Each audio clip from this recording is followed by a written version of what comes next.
Joachim Friedrich Martin Josef Merz on his election as the Asian Act and reintroduced the law. And Ooredoo Maldives and the Maldives Marketing and Public Relations Corporation enters into a landmark partnership to promote the Maldives.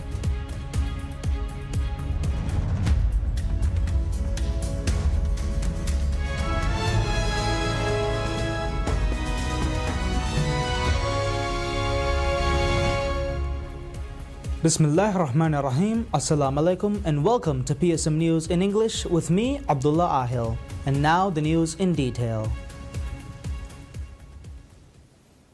President Dr. Mohamed Muiz has formally congratulated Joachim Friedrich Martin Josef Merz on his election as Chancellor of Germany, underscoring the Maldives' commitment to its long-standing ties with Berlin and expressing optimism for strengthened cooperation in the coming years. In his statement, President Dr. Mohamed Muiz highlighted the close and friendly relations between the two nations, highlighting the opportunities that Merz's tenure presents for deepening diplomatic engagement. He said, quote, "The Maldives values our close and friendly relations and looks forward to deepening bilateral cooperation and advancing shared global priorities during your tenure," unquote.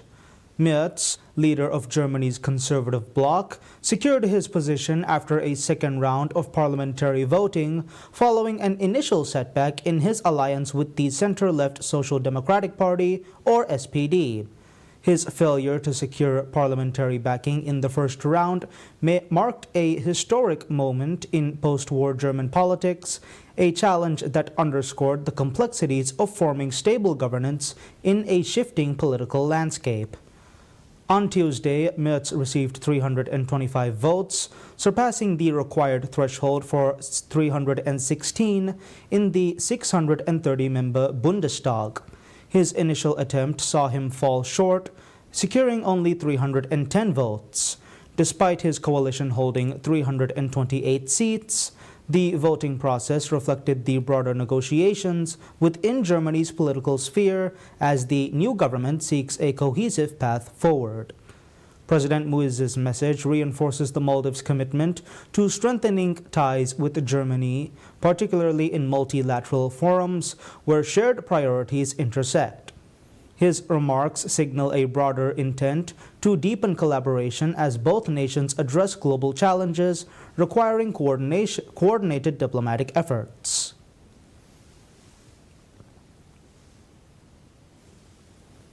Vice President Hossein Mohamed Latif underscores the need for decisive measure to eliminate corruption risks, warning that the Maldives tourism sector, central to the nation's economy, depends on bolstering transparency and investor confidence.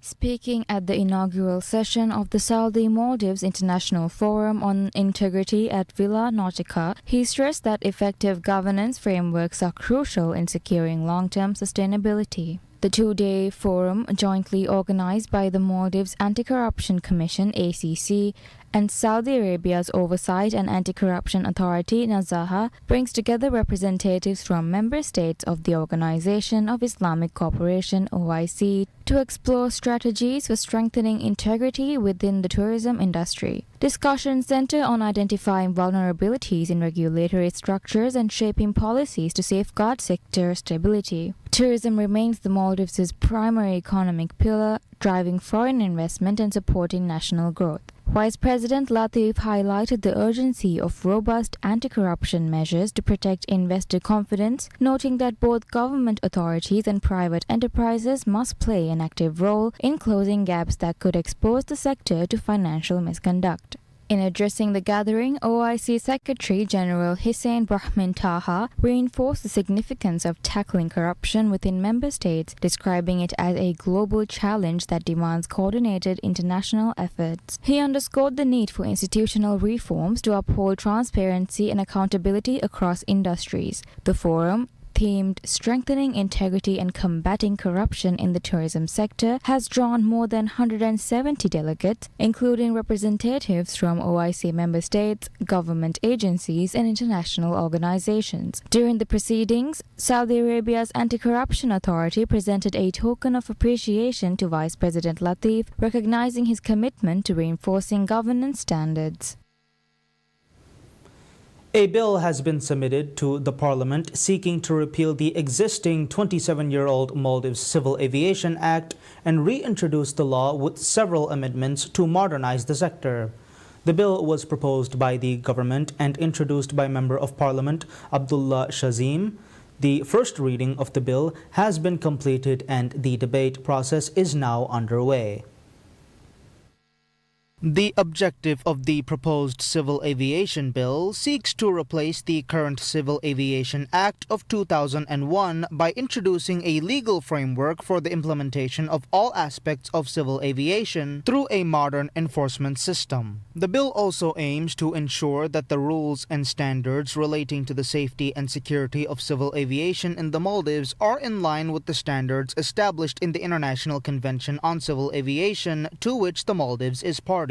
One of the most significant changes proposed to the Act is the mandatory formulation of a master plan for the development of airports. The bill states that every airport should have a specific master plan, and the construction and development of the airport, as well as its operations and activities, must be carried out in accordance with the master plan. The bill states that the master plan must be formulated in accordance with the Convention on International Civil Aviation and other relevant international treaties, and in accordance with the domestic rules, regulations, and standards set out under the Act. The bill also mandates that each master plan must be reviewed every 5 years and necessary amendments should be made accordingly. The bill also states that a 5-member council called the Airport Development Oversight Council must be formed within 60 days of the bill's passage and ratification. The council will be formed by the Minister of Transport and Civil Aviation, and the master plan of the airports will be developed by this council.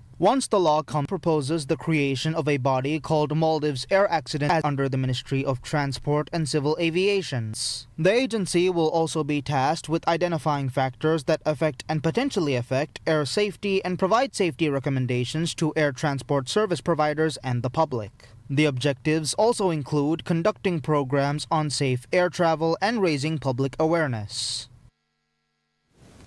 Officials from across the Organization of Islamic Cooperation, or OIC member states, have convened in the Maldives for a high-level forum aimed at bolstering integrity within the sector. The Saudi Maldives International Forum on Integrity, jointly organized by the Anti-Corruption Commission, or ACC, of the Maldives and Saudi Arabia's Oversight and Anti-Corruption Authority, or Nazaha, brings together senior policymakers, industry leaders, and governance experts. Vice President Hussein Muhammad Latif attended the inaugural session held at Villa Nautica as the guest of honor. The event, centered on the theme Strengthening Integrity and Combating Corruption in the Tourism Sector, seeks to identify vulnerabilities within key regulatory frameworks, shaping policies that safeguard long-term industry stability. At the inauguration, ACC President Adam Shamil underscored the urgency of reinforcing ethical governance and framed the forum as a critical step in fostering an integrity-driven economy. Tourism, as he noted, is a cornerstone of prosperity for many OIC nations, yet corruption risks threaten its resilience. Effective anti-corruption policies, he stressed, must be implemented to ensure sustainable sector growth. Without decisive action, he argued, regulatory gaps could undermine investor confidence and weaken tourism markets. The conference builds upon resolutions from the second ministerial meeting of OIC anti-corruption law enforcement agencies, reinforcing commitments to transparency and ethical governance. Participants will assess systematic weaknesses across procurement systems, land use policies, and cross-sector collaboration, evaluating reforms that strengthen oversight mechanisms. tourisms. Discussions will explore several pivotal areas including inefficiencies in procurement, ethical lapses in tourism investment, and weaknesses in governance structures. A primary focus will be the evolving role of public-private partnerships as stakeholders examine models that mitigate mismanagement risk while fostering collaboration across industries. With global corruption risks influencing regulatory strategies, panelists will also consider mechanisms for international cooperation. Anti-corruption enforcement, asset recovery frameworks, and cross-border regulatory alignment are expected to feature prominently in deliberations. More than 180 senior officials representing over 40 OIC member countries are in attendance, alongside delegates from international organizations. High-level plenary sessions will feature ministers, governance specialists, and sector analysis debating solutions to reinforce ethical accountability and transparency in tourism administration. As discussions progress, participants are expected to outline actionable recommendations to bolster integrity standards across OIC nations, seeking to establish a tourism sector resilient against corruption. The government holds discussions with a visiting delegation from Brunei to explore a possible collaboration to strengthen the island nation's healthcare services. Senior officials from the Ministry of Health met with visiting Brunei delegation, including representatives from the Chief Clinical Specialty Service and senior technical personnel. The ministry said that the discussions focused on strengthening primary healthcare, nurse specialty training, cancer treatment, and exploring further collaboration in the health sector. According to the ministry, the meeting also discussed opportunities for local medical students to undertake internships in Brunei and develop mobile applications related to public health to share knowledge and experience. The ministry added that strategies and best practices for running smoking cessation clinics were also shared at the meeting. The visiting Brunei delegation had also visited key healthcare facilities in the capital Male, including the Indira Gandhi Memorial Hospital or IGMH and Damanaveshi, to observe Maldives' healthcare infrastructure and service delivery.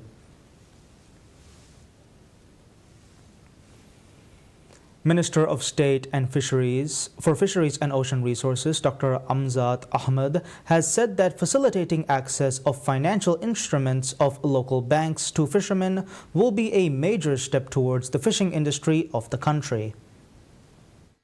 Government has facilitated local fishermen to access Bank of Maldives BML's financial facilities. This will enable fishermen registered on the National Fishermen's Register to access a variety of credit facilities, including personal financing, credit cards, and home loans based on their income. Speaking during PSM News Rajamia of the program, Dr. Anzat said around 95% of the fishing vessels in the country have already entered the National Register, adding that the opportunity is still open for the remaining vessels. Amzat acknowledged the lack of access to credit facilities of financial institutions had been a long-standing concern of local fishermen. He assured that efforts are underway to facilitate access to other facilities and services to ensure much-needed social security for the local fishermen. Speaking during the program, BML's head of brand and marketing strategy, Muhammad Saeed, said the bank will differentiate between salaried employees and the income of a fisherman when reviewing loan applications. According to Saeed, BML will review the total annual deposits into the account of fishermen to determine the credit limit. Under the new arrangement, eligible fishermen can access personal financing up to $19,455 without collateral or equity requirements.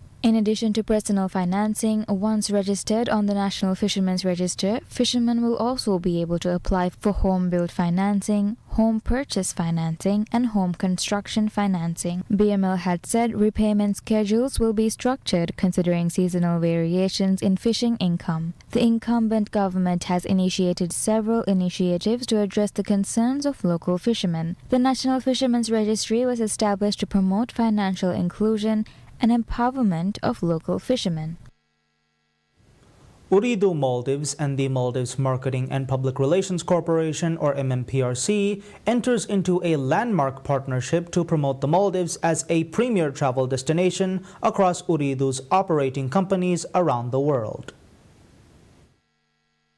The agreement was officially signed on Monday by Khalid Al-Hamadi, Chief Executive Officer and Managing Director of Ooredoo Maldives, and Shiuri Ibrahim, Chief Executive Officer and Managing Director of MMPRC, at a ceremony held at Ooredoo headquarters, Hulumale. This collaboration marks a significant step in expanding the reach of the Visit Maldives brand by leveraging Ooredoo Group's international footprint.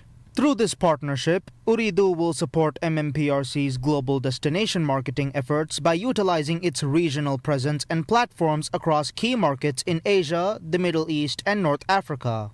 Ooredoo operates in 10 countries, including the Maldives, and can reach 150 million customers. Speaking at the signing ceremony, Khalid Al-Hamadi described the Maldives as one of the most beautiful destinations in the world, stating that Ooredoo Maldives is honored to partner with MMPRC in promoting the archipelago. He said, "With the strength of Ooredoo's global network, the company aims to inspire more travelers from its international markets to experience the unique beauty, culture, and hospitality of the Maldives." MMPRC's CEO, Shiuri, said the partnership with Ooredoo marks a significant step in enhancing its global outreach. He stated, "Ooredoo's established presence across numerous international markets offers a strategic opportunity to elevate brand visibility and further promote the Maldives as a premier tourist destination." The partnership aligns with Ooredoo Maldives' commitment to supporting national development through strategic collaborations and showcases its ongoing efforts to contribute to the country's economic growth, especially within the vital tourism sector. As the Maldives continues to solidify its status as a world-class travel destination, the joint initiative between Ooredoo and MMPRC is set to play a pivotal role in connecting more people to the magic of the Maldives.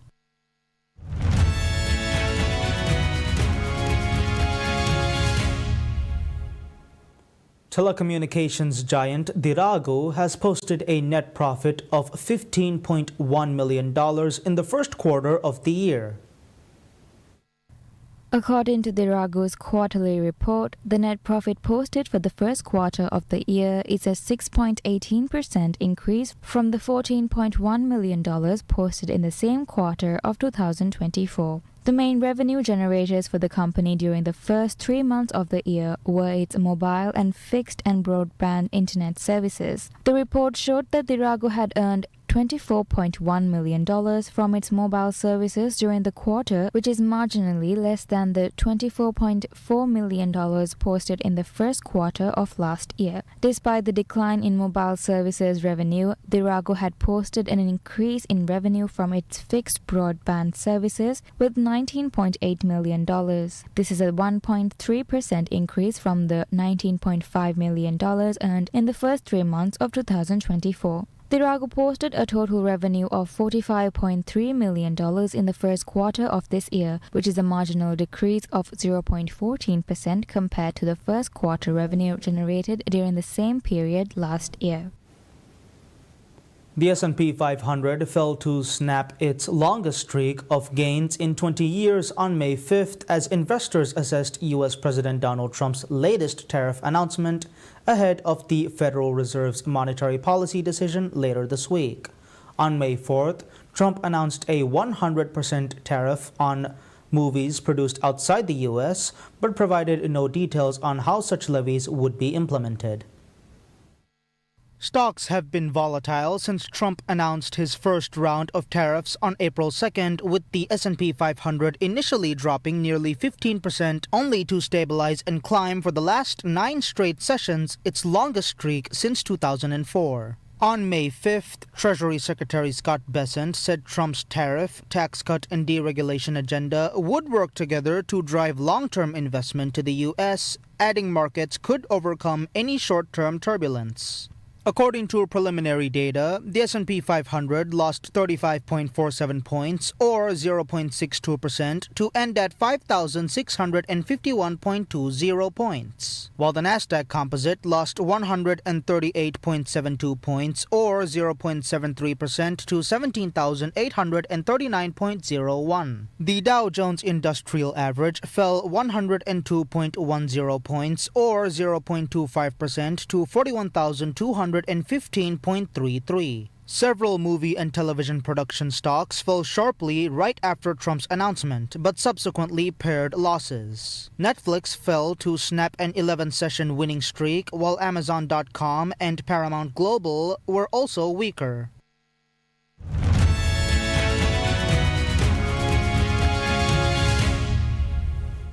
Huge fires erupted at a cement factory in Yemen after the Israeli military said it carried out airstrikes against Hodeidah port and its vicinity, a day after the Iran-aligned Houthis fired a missile that struck near Israel's main airport. The Houthi-affiliated Al Masirah TV released footage of the aftermath at the Bajil cement factory, showing firefighters working to put out blazes and a body lying amongst the debris of a collapsed structure. Reuters independently verified the location of the footage by matching infrastructure details like pipes, handrails, tanks, and tower to file and satellite imagery. The date was verified by corroborating reports from Israeli military and the Houthi-run health ministry. Part of the footage, showing a column of fire in the distance, could not be independently verified. 5 residents told Reuters that more than 10 strikes targeted Hodeidah port and the Al-Salakhana and Al-Hawwak neighborhoods in the city of Hodeidah. 4 strikes also targeted the cement factory east of Hodeidah. The Houthi-run health ministry spokesman Anis Al-Asbahi said that the strikes injured at least 21 people. 3 sources said the Houthis shut down the area around the port and cement factory following the strikes.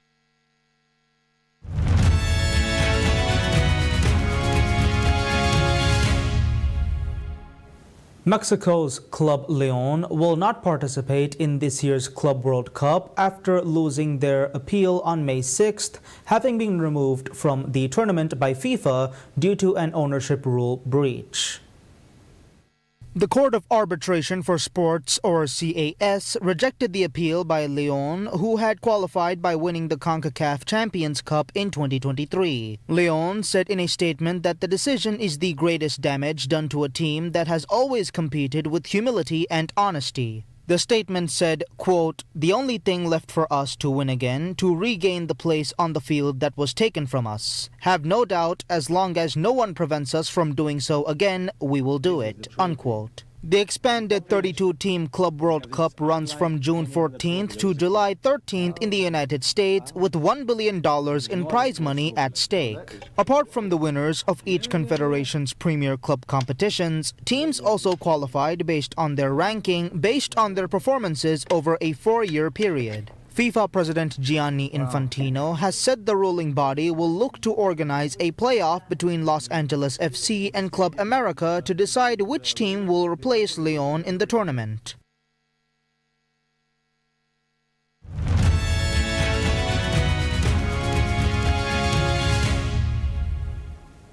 A group of Venezuelan biologists and veterinarians are raising hatchlings of the endangered Orinoco crocodile and releasing them into the wild in a bid to prevent, or at least delay, its extinction.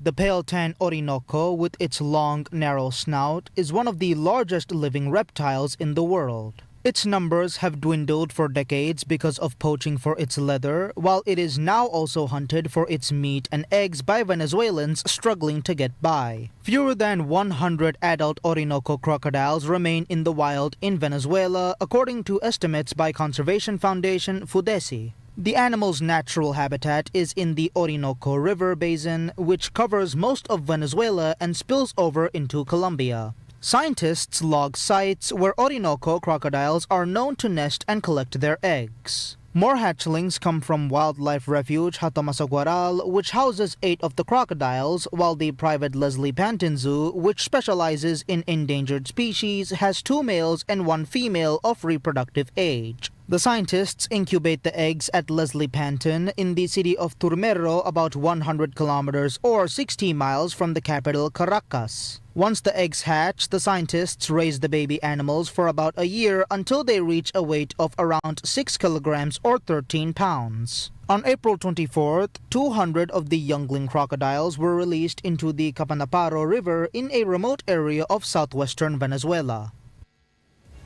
That's all the news we have for today. We will be back with any further updates. Until then, I'm Abdullah Ahil from PSM News.